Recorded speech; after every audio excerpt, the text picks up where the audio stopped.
Bonjour à toutes et bonjour à tous, bienvenue au Salon international de l'agriculture de Paris pour cette 60e édition.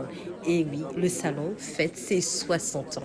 Et bien entendu, la Côte d'Ivoire était invitée à venir célébrer cette fête avec tout le monde. Investir dans l'agrobusiness pour que les femmes soient visibles, dirigent et gagnent, tel est le pari de la plateforme Lady Agri. Nous sommes allés à l'encontre de la fondatrice Hilary Barry lors d'un échange avec M. Adou, le directeur de l'OCPV de Côte d'Ivoire, l'Office d'aide à la commercialisation des produits vivriers. Oui, car Lady Agri vient de lancer le programme SAFAF, Sécurité alimentaire de la fourche à la fourchette, pour 4 années avec l'Office. Écoutons. Bonsoir, je suis Alémie. Je vais vous présenter. Bienvenue dans ce bel espace que la Côte d'Ivoire nous offre pour cette année. Comme tout le monde le sait, nul n'est censé ignorer que nous sommes champions d'Afrique. On va voir, est-ce qu'on est aussi champions en matière d'agriculture. Bienvenue, je vous laisse Bonsoir, je m'appelle Hilary Barry, je suis secrétaire générale de Lady Agri Impact Investment Hub. Je suis presque ivoirienne, n'est-ce pas? Voilà. On a la chance d'être ici, comme vous avez évoqué, parce que c'est vraiment une nouveauté pour nous. On va lancer un programme ensemble, en partenariat, Lady Agri et OCPV. On va lancer un programme pour les femmes dans les vivrières en Côte d'Ivoire. Très bien. Monsieur Adou, je vous laisse vous présenter, bienvenue.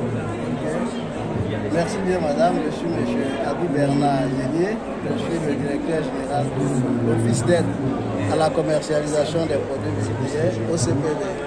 En partenariat avec Lady Agri, nous sommes au salon de l'agriculture pour présenter le nouveau programme. Très bien. Nous sommes ravis de vous rencontrer. Quand on parle d'agriculture, des défis que nous allons avoir dans les prochaines années, on parle régulièrement d'autosuffisance. Est-ce que la Côte d'Ivoire demain aura suffisamment pour pouvoir produire pour ses populations? On parle également de protection de l'environnement. On parle également, est-ce que les agriculteurs et les agricultrices vivent sereinement de ce qu'ils produisent? C'est un sujet important. Donc sur ces 3 thèmes-là, je pense que le SAFA va pouvoir nous éclairer. Ce partenariat a eu lieu pour quelles raisons? J'ai envie de vous demander. Voilà. Donc, oui, on parle en fait de la sécurité alimentaire. Quand on parle nourriture, on ne peut pas ne pas penser aux femmes. Vraiment, de la fourche à la fourchette, c'est même le nom de notre programme. Sécurité alimentaire, fourche à la fourchette. Nous, on est convaincus à Lady Agri que c'est les femmes qui sont vraiment les véritables motrices de nos systèmes alimentaires. Malheureusement, si on regarde via le prisme durabilité, pour la durabilité dans un contexte actuel vis-à-vis du changement climatique, tous les défis auxquels on doit faire face pour le moment, on a des problèmes géopolitiques, on a des crises de Covid, on a des crises de conflits, même lointains, qui peuvent impacter chaque marché. Et on a vu ça en Côte d'Ivoire. Il y avait la crise Covid qui a eu un impact direct sur l'inflation et sur les prix des produits pour les foyers. Dans ce cas-là, c'est quoi la solution? Il faut produire plus, il faut produire en qualité, il faut assurer vraiment des alimentations qui sont nutritionnellement vraiment bénéfiques pour les familles et pour la nouvelle génération. Et quand on mentionne tous ces sujets-là, quand on mentionne filière vivrière, on ne peut que penser aux femmes. Et c'est vraiment la raison d'être pour les agri, pour assurer qu'ils ont toutes les ressources nécessaires. Ça veut dire quoi? Ça veut dire l'équipement, les technologies, les outils, toute cette partie où on est dans la subsistance, où on est dans une transformation vraiment, je dirais, artisanale. Dans ces cas-là, on ne peut pas faire face à tous ces défis comme le changement climatique ou une insécurité alimentaire qui peut arriver à n'importe quel pays. Et donc on voit ça, je pense que chaque agriculteur, chaque agricultrice au monde pour le moment doit faire face à des véritables défis environnementaux et changement climatique. Monsieur pardon. Quel sera là l'apport de l'OCPV? Merci bien madame. c'est une question assez intéressante parce que je pense que Lady Agri a choisi l'OCPV pour travailler justement parce que nous avons désormais une expérience en matière de sécurité alimentaire des populations. Vous savez que quand on parle de sécurité alimentaire, il y a 4 piliers essentiels pour la sécurité alimentaire. Il y a la disponibilité physique des aliments, mais ces aliments sont disponibles certes, mais il faut que ces aliments-là soient accessibles aux populations et que ces populations-là sachent utiliser cet aliment et que ce soit quelque chose de durable, de permanent. C'est vrai que nous produisons dans nos campagnes, mais très souvent, tout ce qui est produit dans ces campagnes n'arrive pas forcément au niveau des marchés de consommation. Et au niveau de l'OCPV, nous avons en charge la commercialisation des produits vivriers. Et une fois que la production est faite, tout le trajet que ça suit depuis la zone de production jusqu'au consommateur final, c'est là que nous intervenons. Donc, il y a la question liée à l'information sur les disponibilités, sur les prix. Ça, c'est déjà un peu notre cœur de métier. Journée de la Côte d'Ivoire au pavillon 1 en présence de 3 ministres. Sili Touré, le ministre des Ressources animales et halieutiques, Laurent Tchagba, ministre des Eaux et Forêts et bien entendu le ministre de l'Agriculture, Kobena Adjumani. Ils étaient bien présents, accompagnés d'une forte délégation et d'acteurs économiques. Bien entendu, la diaspora est venue massivement soutenir cette journée. Écoutons-les et écoutons surtout cette ambiance. Ressources animales et halieutiques, Monsieur le ministre des Eaux et Forêts, Excellences, Messieurs les ambassadeurs, ils sont nombreux. Merci pour votre présence. Je vois Monsieur Ali, je vois Dr Cissé et notre aîné qui est là. Merci pour votre présence.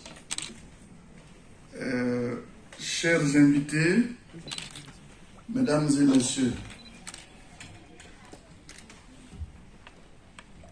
je voudrais vous faire savoir que mes collègues et moi, nous sommes heureux ce matin d'être avec vous à l'occasion de cette grande conférence organisée dans le cadre des journées de la Côte d'Ivoire, OSIA 2024, et dont le thème est développement des productions vivrières et souveraineté alimentaire, défis et perspectives.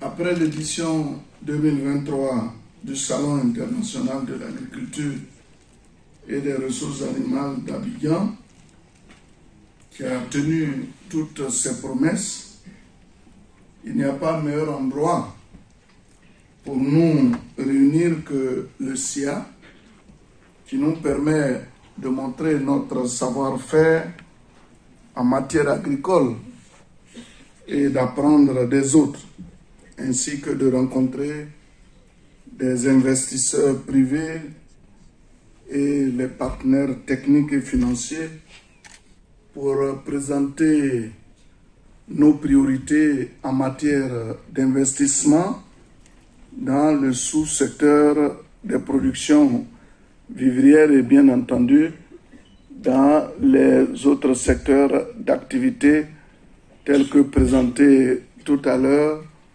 dans le film institutionnel. Le développement donc de toutes ces productions revêt une importance capitale dans la vision du chef de l'État, son Excellence M. Alassane Ouattara, relative à l'amélioration durable du bien-être de ses concitoyens. Pour la conférence de ce jour, nous aurons 3 interventions dans l'ordre suivant. Celle du ministère de l'Agriculture, ministère d'État, ministère de l'Agriculture, du Développement rural et des productions vivrières, celle du ministère des Ressources animales et halieutiques et celle du ministère des Eaux et Forêts.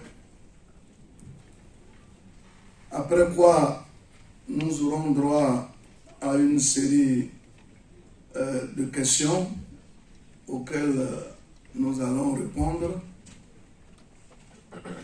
Et je crois que c'est un mot introductif. Encore une fois, merci à tous nos directeurs généraux, à tous nos présidents de conseil d'administration, à tous les directeurs de nos différents ministères, aux députés qui ont fait le déplacement.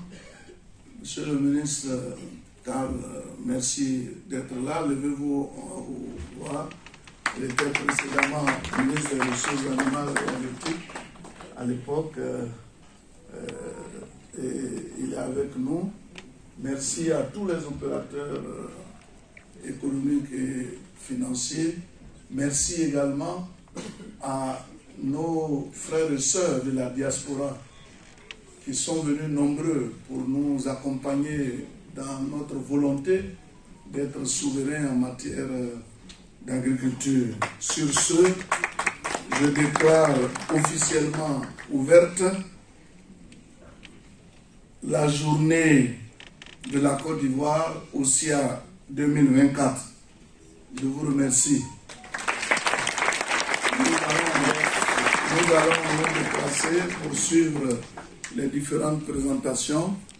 Et après l'agriculture, monsieur le ministre des Ressources animales ira de l'autre côté pour faire sa présentation. Il en sera de même de notre aîné, le ministre Kiaba, qui sera là-bas. Comme il est très sage, donc on a préféré qu'il fasse la conclusion comme ça, sinon on a gâté, il va réparer. Merci Julie pour votre excellent reportage. Nous reprenons maintenant l'antenne à Bruxelles. Et merci à Diaby Sadini et l'équipe technique de Paris.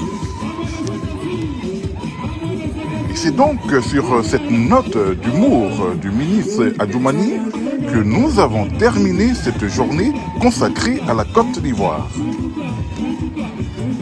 Et pour clore ce 60e Salon international de l'agriculture à Paris, c'est sur des images de notre ami Tami Jardin du Cameroun que nous avons fermé l'édition 2024. Bye bye et à très bientôt sur les antennes de CIBD TV.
Viens